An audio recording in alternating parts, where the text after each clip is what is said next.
الآن مباشرة لنقل مؤتمر صحفي مشترك للرئيسين الفرنسي والتونسي. إذا ما تعرض أحد منا côte à côte pour faire face aux épreuves. Et je n'oublie pas non plus ce qu'a été la solidarité du peuple tunisien. تضامن الشعب التونسي معنا حينما تعرضنا في أوائل شهر يناير كانون الثاني لمحنة مشابهة حينما قتل مدنيون في فرنسا خلال هذه الهجمات، منهم تونسيون. نحن بلدان نريد على مر العصور بناء المستقبل.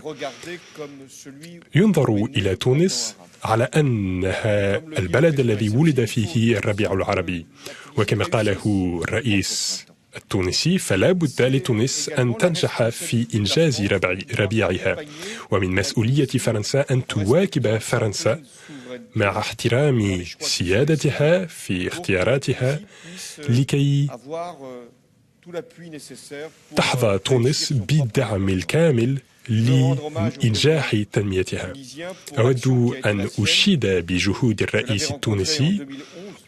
لقد قابلته في 2011 قبل أن يتبوأ هذا المنصب، وكان آنذاك رئيس وزراء تونس بينما كانت تخطو خطواتها الأولى في اتجاه الديمقراطية. بات اليوم رئيسا لجميع التونسيين، وتمكن من إجراء مصالحة داخلية ومن جمع جميع التونسيين.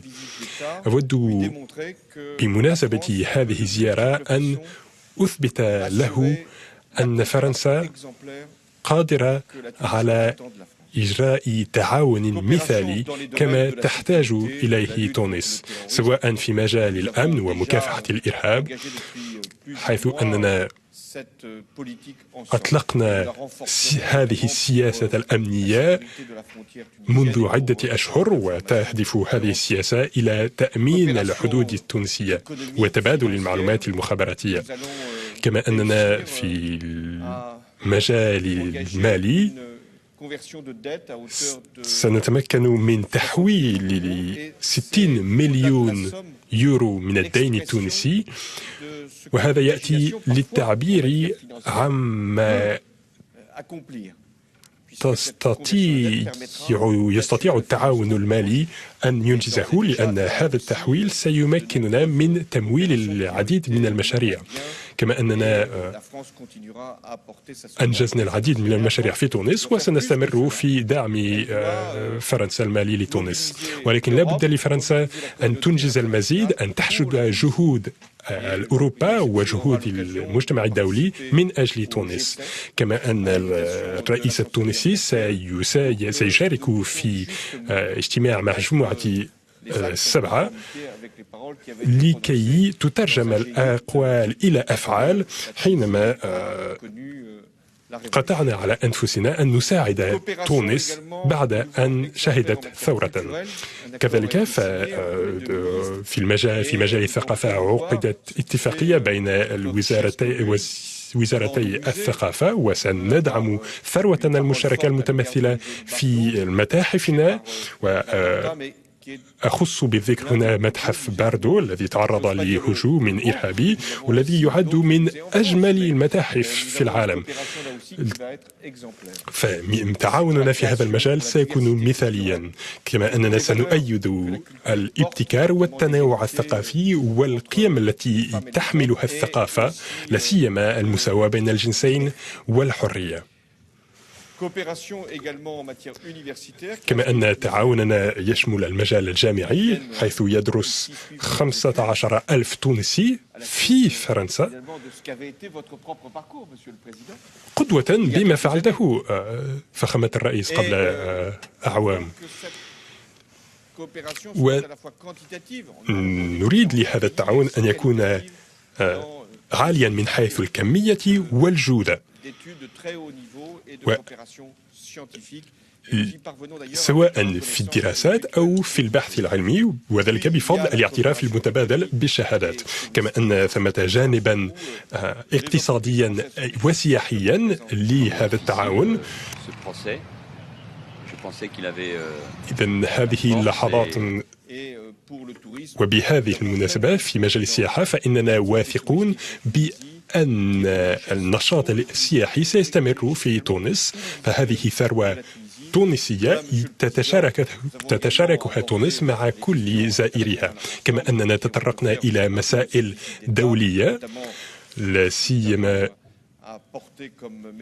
تطرقنا إلى الملف الليبي ورسالتنا في هذا الشأن، أي إجراء مصالحة في هذا البلد والمرور قدما في طريق الديمقراطية، كما أننا تحدثنا عن الملف السوري والملف العراقي، وتحدثنا عن السلام في فلسطين. فنحن نتشارك هذه الملفات ونحمل الرسالة مشتركة. نحن بلدان لها علاقات تاريخية، نريد أن نعمل من أجل منطقة المتوسط والعالم، لأننا بلدان ديمقراطيتان ونريد أن نحافظ على هذا النهج. تفضل. شكرا فخامة الرئيس، شكرا بادئ ذباتين على هذه الزيارة، كانت زيارة صداقة، ولقد ذكرت للتو بأنك شعرت وكأننا لم نفترق، وشعوري بأنني لم أغادر فرنسا منذ 1949، فهذه سعادة متجددة في كل زيارة. أتيت اليوم لأسلم فرنسا رسالة صداقة.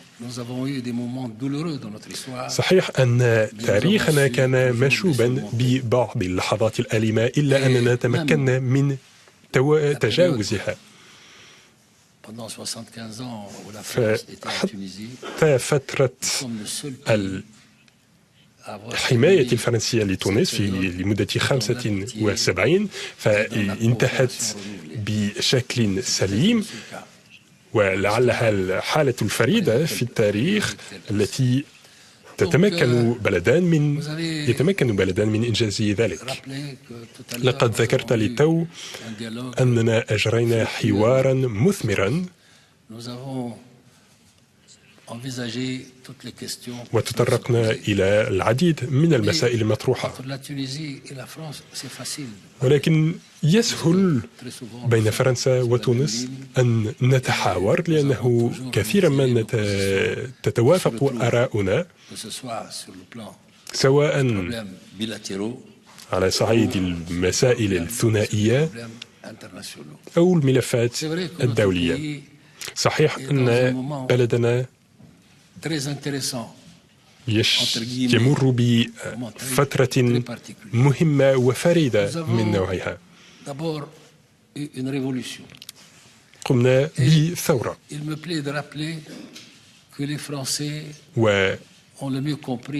والجدير بالذكر أن الفرنسيين كانوا أدرى بمعنى هذه الثورة، فهذه الثورة منقطعة النظير، لأن الشباب قادها، شباب تونس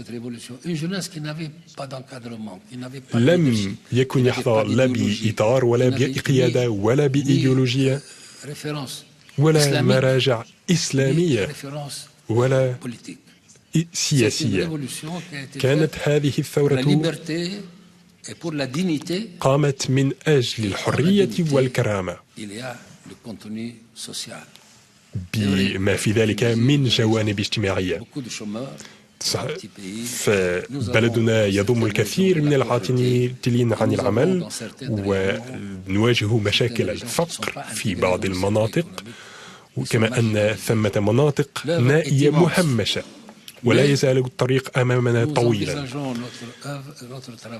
إلا أننا صامدون وواقعيون.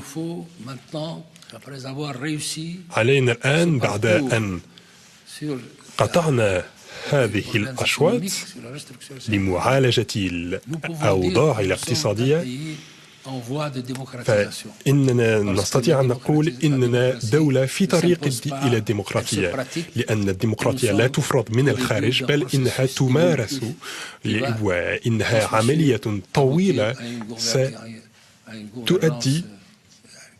لا محالة إلى حوكمة سليمة. لا نزال في منتصف الطريق، فلأول مرة انتخب الرئيس في انتخابات رئاسية عامة، كما أن لدينا برلمانا يضم العديد من الأحزاب، وتحظى حكومتنا بدعم من البرلمان. فتونس مستقرة وثابتة في خطاها، إلا أننا لا نزال في منتصف الطريق، فلا بد من قسط من الرفاهية لممارسة الفضيلة،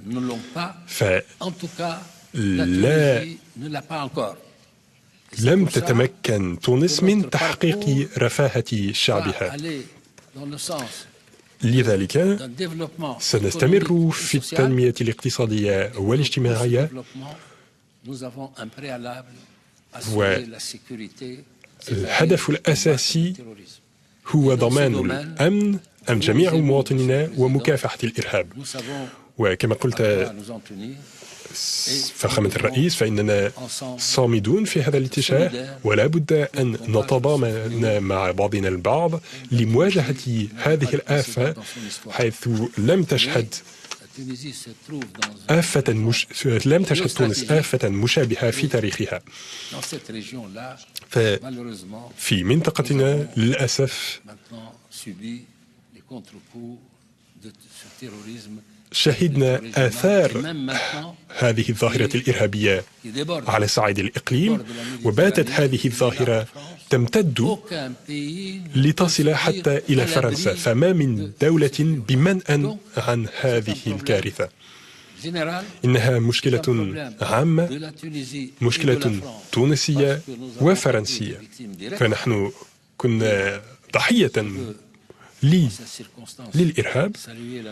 وأود بهذه المناسبة أن أترحم على أرواح التونسيين الأربعة الذين توفوا في 11 من يونيو حزيران،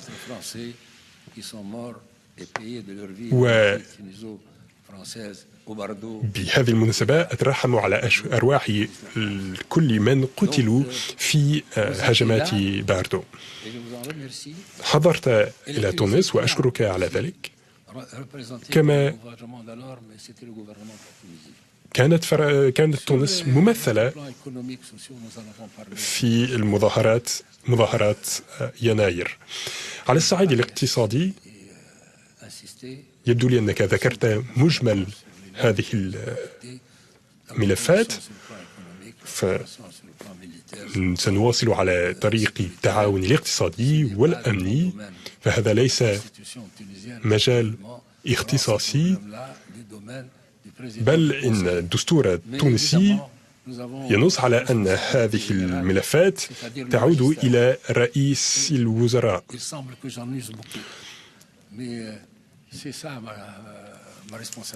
فمسؤوليتي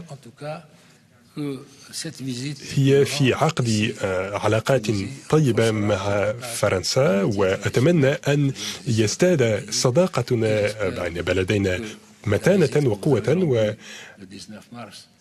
وأرجو أن لا تكون زيارتك في الشهر الماضي إلى تونس تكون الأخيرة، وأدعوك مجددا لزيارة تونس لكي يشعر التونسيون والفرنسيون على حد سواء بأن العلاقات بين بلدينا علاقات لا محيص عنها. شكرا فخامة الرئيس على حفاوة الاستقبال وعلى دعوتك، وأتمنى أن يكون المستقبل على مستوى طموحاتنا.